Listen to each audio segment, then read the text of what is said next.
É preocupante. Eu vou dizer uma coisa, quero chamar a Diana Túlio, porque ela está aí com o Abreu.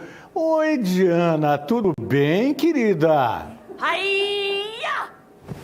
Olá, Tony Lagos. Boa tarde a você, boa tarde a quem nos acompanha. Pois é, Tony, estou eu aqui hoje. Você aí hoje também não era para estar, né, Tony? Mas a gente vai procurando as informações, tentando abastecer a população das informações que são tão necessárias nesse momento, Tony. Verdade. A gente tem que, eu tenho falado aqui, a gente tem que lutar junto. A imprensa não tem poder punitivo, né, Diana?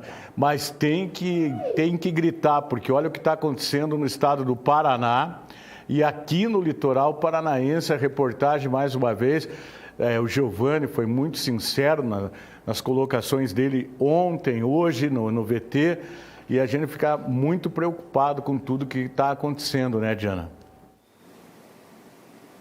Exatamente, Tony. Eu trago aqui os números da Secretaria Estadual de Saúde a respeito do coronavírus no litoral.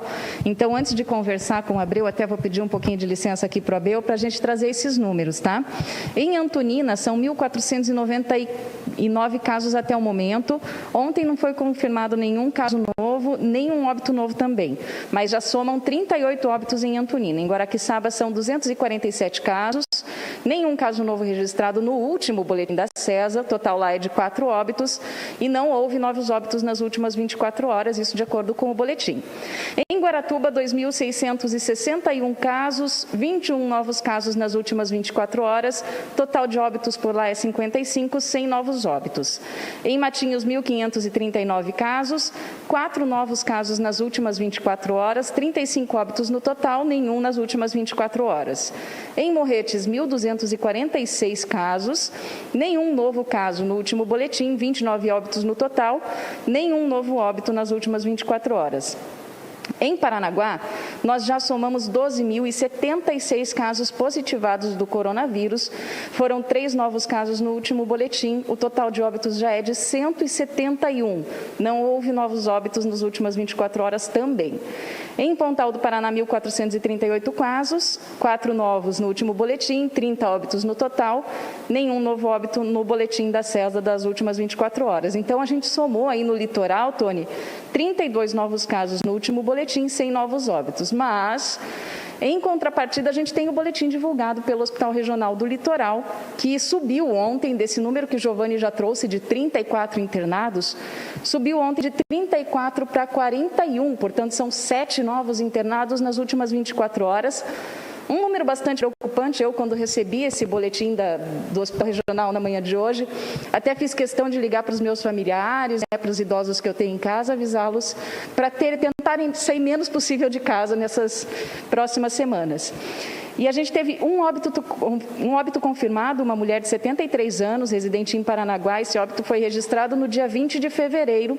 Existe ainda 2 óbitos em investigação. E aí, a respeito dessa situação toda, é que a gente fala com José Carlos de Abreu, ele é diretor da Regional de Saúde Paranaguá, que compreende esses 7 municípios do litoral. Então, Abreu, primeiro, boa tarde, obrigado por aceitar, dar essa entrevista para a gente. O que explica essa crescente no número de pessoas internadas no hospital regional? Diana, isso nos faz lembrar que inicialmente nós continuamos vivendo a pandemia dessa doença da Covid, né? E qualquer alteração que a gente tenha em relação à rotina nossa aqui no litoral, ela apresenta um imediato reflexo sobre os números, quer na ocorrência de casos e óbitos, quanto de internações. Então, nós estamos hoje, talvez, colhendo em parte os resultados dessa grande movimentação de pessoas que teve no período carnavalesco. As pessoas, por mais que houvesse uma recomendação, acabaram se deslocando, o governo estadual cancelou e o municipal também cancelou feriados, mas as pessoas acabaram vindo para cá, se reunindo nos seus grupos familiares, Muitas vezes essa sensação de segurança, de estar junto a um familiar, fez com que algumas pessoas relaxassem em relação a medidas básicas como essa que nós estamos usando, que é o uso da máscara, da lavagem das mãos, né, e de manter esse distanciamento. Isso foi deixado um pouco de lado. E o resultado, infelizmente, é esse, um aumento no número de casos. E na tua fala, Diana, só para complementar, você observou que você não falou em novos casos em Guaraqueçaba, e Antonina e Morretes, e que assim o maior número de casos está acontecendo do lado de cá, que teve muito mais sobre influência de circulação de pessoas. Então isso é uma amostra para aqueles que não acreditam de que a gente precisa manter distanciamento e fazer uso de máscara.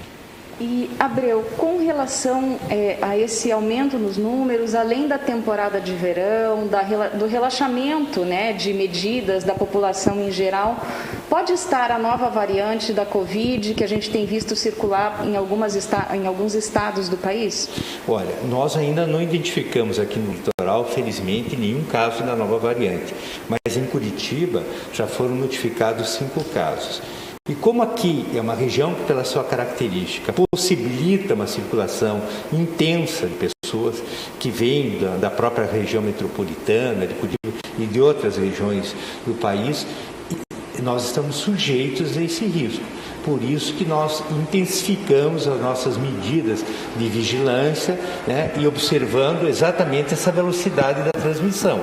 Então, são coletados amostras, nós estamos pesquisando isso, mas felizmente essa nova variedade ainda não achamos aqui no litoral. Muita gente, Abreu, principalmente os idosos, estão com receio de ir ao médico para continuar os seus tratamentos de saúde, aqueles que já são habituais, né? Tratamento da pressão, questão de diabetes, fazer os check-ups também de rotina. De que forma isso acaba impactando também nessa pandemia do coronavírus? Olha, um exemplo disso é a alta taxa de lotação dos nossos hospitais, né, Diana? Quando nós olhamos assim, como é que se distribui os casos graves, a gente vê que tem 3 grupos de pessoas que são mais sujeitas a ter formas graves de Covid. São as pessoas acima de 60 anos, são aquelas pessoas que têm diabetes e são aquelas pessoas que têm uma doença cardíaca crônica, em especial a hipertensão. E o que a gente tem observado no nosso hospital? Que essas pessoas estão chegando com diabetes e hipertensão muito descompensadas, refletindo talvez o seu medo, bem como você falou, de procurar assistência médica, de um serviço de saúde, uma unidade de saúde. Então, por favor, aquelas pessoas que conhecem, sabem que têm essa condição, voltem para as suas unidades de saúde. A vacina já é uma realidade, já há paranaenses sendo vacinados, prioritariamente aqueles do grupo de risco, mas a população em geral ainda é uma porcentagem muito pequena de pessoas vacinadas na população em geral. Esse é o momento da gente relaxar, que é o que a gente tem feito, né, Abreu? Relaxar das medidas, já vai com mais tranquilidade aos estabelecimentos comerciais, já vai com mais tranquilidade à casa dos amigos. Esse é o momento da gente relaxar por causa da chegada dessa vacina? Ou isso pode trazer uma consequência mais grave ainda do que aquela que a gente viu em julho? Uma boa pergunta, Diana. Foi disponível na quantidade que a gente precisa ter. Os pesquisadores que estão analisando a Covid entendem que a gente precisa ter uma cobertura, ou seja, no mínimo 70% a 80% da população vacinada para que a gente possa abrir mão do uso da máscara, do distanciamento e da lavagem das mãos. 70% a 80%. Então, nós ainda temos um quantitativo de vacina muito pequena, distribuído só para alguns grupos etários. Então, o que a gente pede é que a população que veio até agora nessa luta e vencendo a Covid, se imagine se não tivesse uma mobilização no sentido das pessoas aderirem às recomendações nossas. Hoje esse número não seria de 300 ou quase 400 mortes, seria 2 ou 3 vezes maior. E a gente vê isso em países que não tomaram esse cuidado. Então, nós estamos vencendo, precisamos que as pessoas tenham um pouco mais de paciência e que a vacina chegue logo disponível para todos. Última questãozinha, porque acho conveniente. E quem já pegou a Covid? Pode ficar mais tranquila? Não pode, porque a pessoa, primeiro, que nós não sabemos se essa defesa de quem pegou é permanente, e essa pessoa pode estar infectada, pode ter ainda vírus e pode estar transmitindo. Então, aquele que teve a doença, continue fazendo uso da máscara, do distanciamento, porque é importante, nós temos que aprender muito com essa doença. Já aprendemos muito, estamos salvando vidas em função disso, mas ainda temos muito que aprender. Então, manter essas medidas é importante. Tá certo, Abreu. Mais uma vez agradeço ter nos recepcionado aqui, trazer essas informações tão importantes. Tony, volto com você. Daqui a pouquinho eu trago mais informações a respeito do coronavírus e também do setor de saúde. Muito bem, obrigado, Diana, obrigado ao Abreu. E essa doença, minha gente, é um mistério mesmo. Não se sabe exatamente, como disse o Abreu, concordo totalmente. Se aprendeu, sim, muita coisa aí em um ano. Mas tem muita coisa que a gente não sabe, até como alguém que já tenha sido infectado e aparentemente curado pode estar ainda infectado. Pode estar e pode estar passando para alguém. Agora, minha gente, as autoridades começam a afinar o discurso com a imprensa.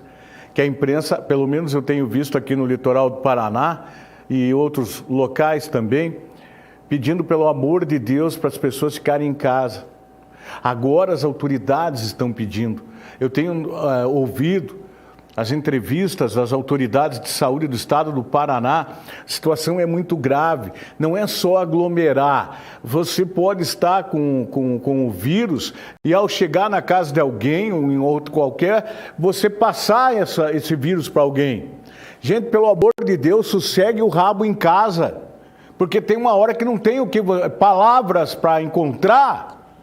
Meu Deus, cara, as pessoas não param em casa. Idoso, diabético, gente com pressão alta.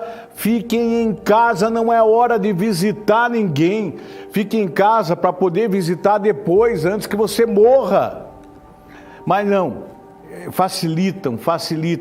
E tudo aquilo que a gente falou, que as autoridades deveriam ter apertado o cerco no final de ano, aqui no litoral, em outros lugares, ninguém fez isso. Ninguém fez isso. Afrouxaram, flexibilizaram.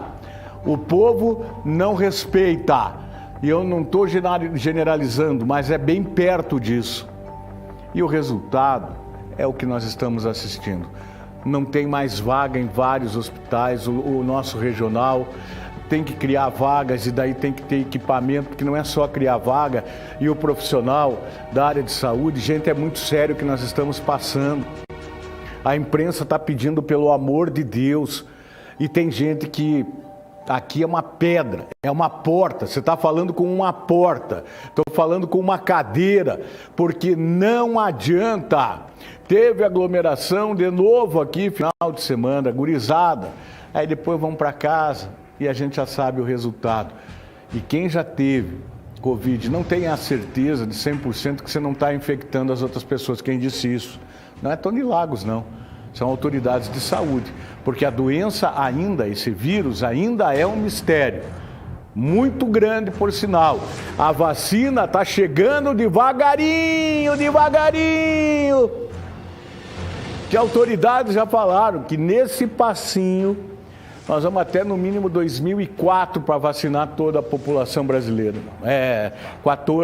24, perdão, até 2024. Que a gente vai ficando nervoso aqui, porque eu vou te contar, é difícil. Nesse passinho que a vacina está chegando, professores estão voltando às aulas e não tomaram vacina, gente. Está tudo errado. Tudo errado. Tem professores do litoral com Covid. Ontem nós mostramos uma reportagem aqui. Mas não adianta. Mas o povo entrou a reportagem, vira pra cá, entendeu? Mas não quero mais vir falar disso daí, tô com o saco cheio. Só que vai morrendo gente, até que a hora que o vírus chega na tua casa. E mata a tua mãe, o teu pai, um filho teu, o avô, a avó. E não é só idoso que está morrendo não, hein? Preste atenção nos números. Ou você está esperando a desgraça chegar na tua casa, para depois você, como aquela foto da menina dançando, né? Rebolando o rabo, bebendo, que nem uma louca. E agora a foto dela aí, a família pedindo socorro para a menina. Pelo amor de Deus, né, gente? 12h40.